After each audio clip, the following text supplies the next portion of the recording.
What an ending.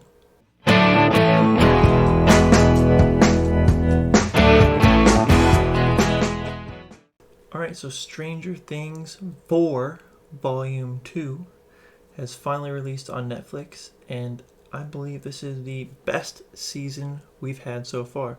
I said in Volume 1 that I basically said the same thing, I'm pretty sure, for Volume 1. But for Volume 2, it is cemented.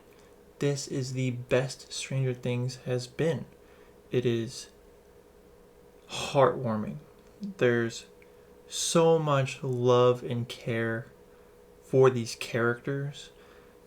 The way that they managed to have all of them split up, yet still intertwine all of their stories. There's like 3 or 4 groups of characters in this season, you know, and in this last half of the season, it all comes together in this wonderful finale that it just cements for me that this is the best that Stranger Things has been, and I cannot wait for Stranger Things 5, which will be the end of the show.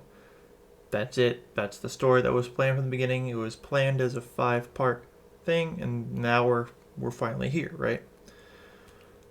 But I really want to talk about some spoilers here soon, which we will. But for the most part, the characters. All the characters are lovable. The new characters are awesome, except for Jason. But, I mean, come on. He's supposed to be unlikable, right?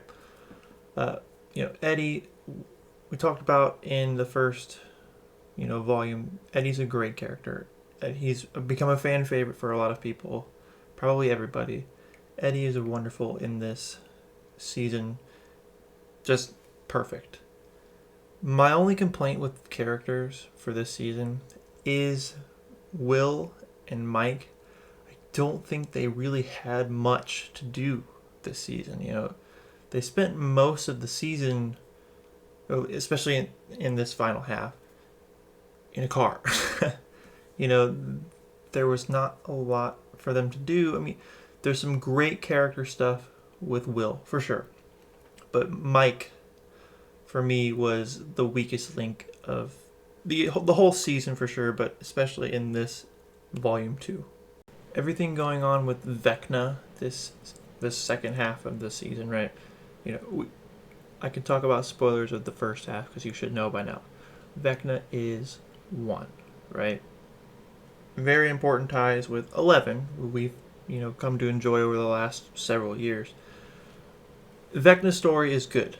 I like it. I like how it's all tied back to the original season.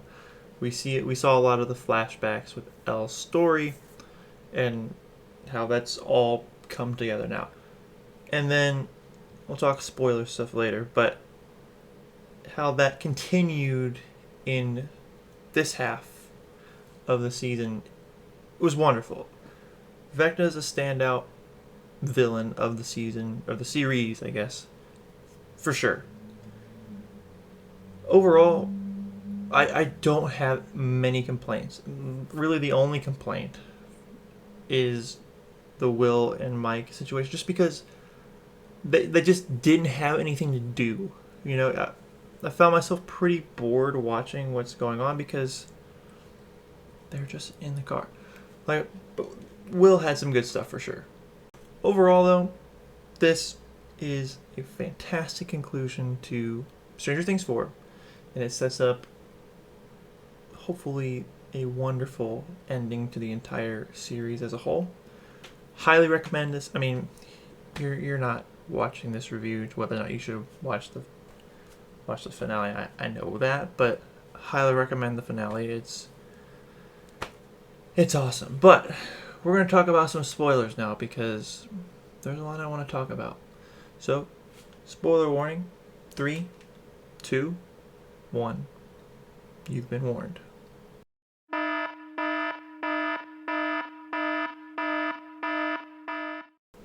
Alright, where do we begin? We'll start with Eddie. He's dead. That blows. I mean, I pretty much saw it coming because I knew he was such a likable character, and he's kind of in a situation in this town where he's going to be hunted for the rest of his life, you know. This whole satanic cult hellfire stuff. Nobody's going to believe the truth, right? So I think him dying was the only way for him to actually have a proper ending, I guess, without just being on the run for the rest of his life, which, you know, we don't want that for him, right? He's a wonderful guy. He died a hero. He did not run. He saved Dustin. And it brought a lot of emotion for me, and I'm sure for a lot of you that watched it.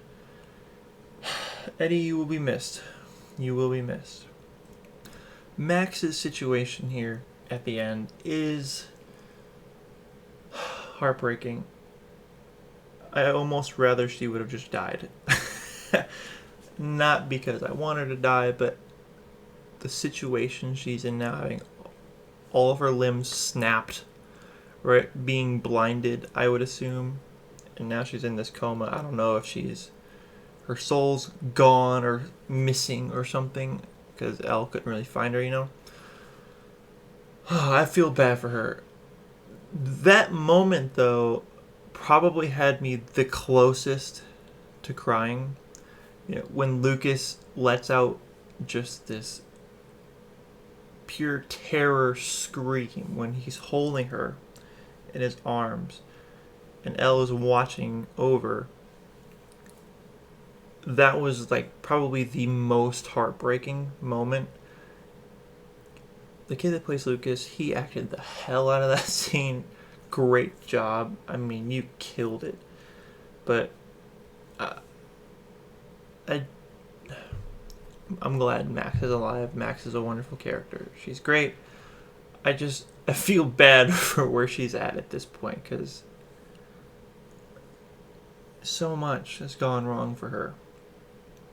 And she's finally learning to accept herself, which is good. So it's good that she's going to be able to. But now she's got all this thrown on her, and I can't imagine that being good.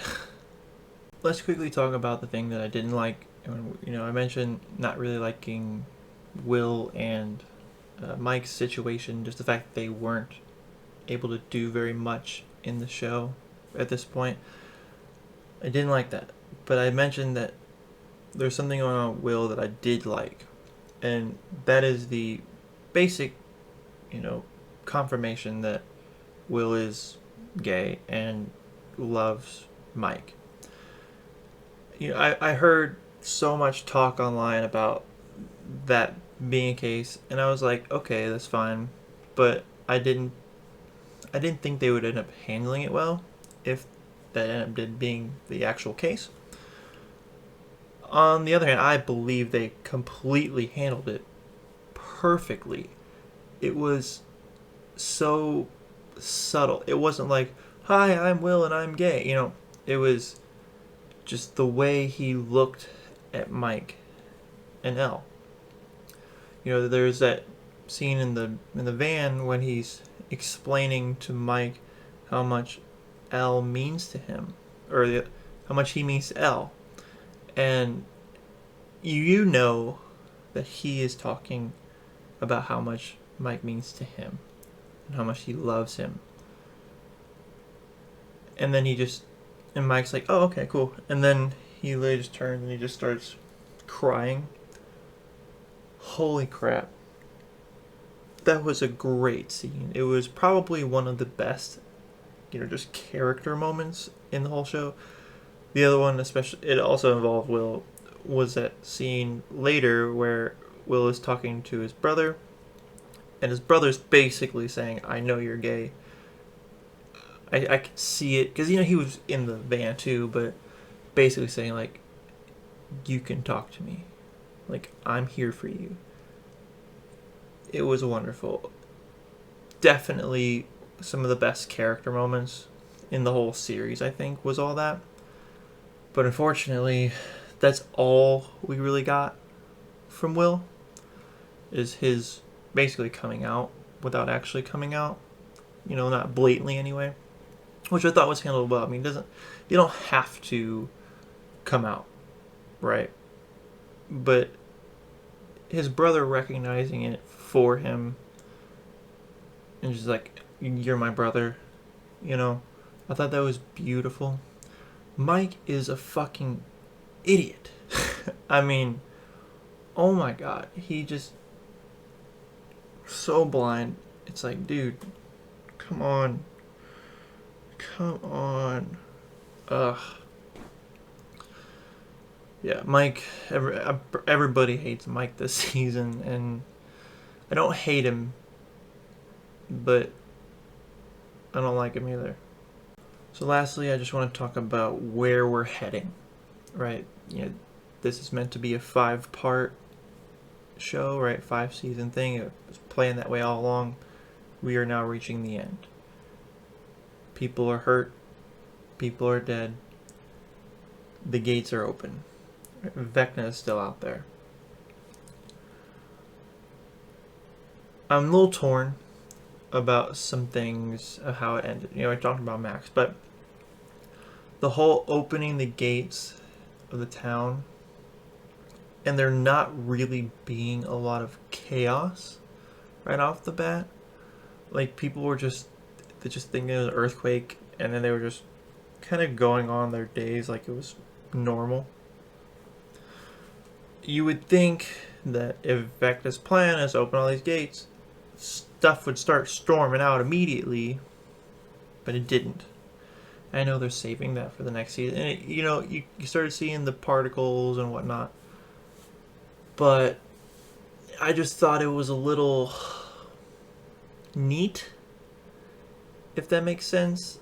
But hey, those are just my opinions. I mean, clearly the Duffer Brothers, or Duffer Brothers, however you pronounce it, have proven themselves time and time again for 4 seasons now that they are incredible writers. And they've got this handled, I'm sure. But it just seemed a little off to me. But I'm willing to see what's going on, because clearly it's going to work out just fine.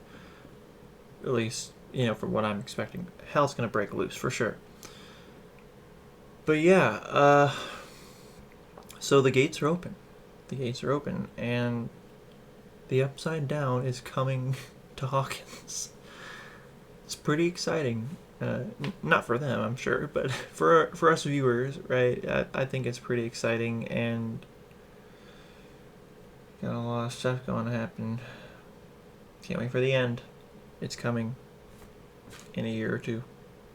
But anyway, those are just my thoughts on Stranger Things 4 Volume 2.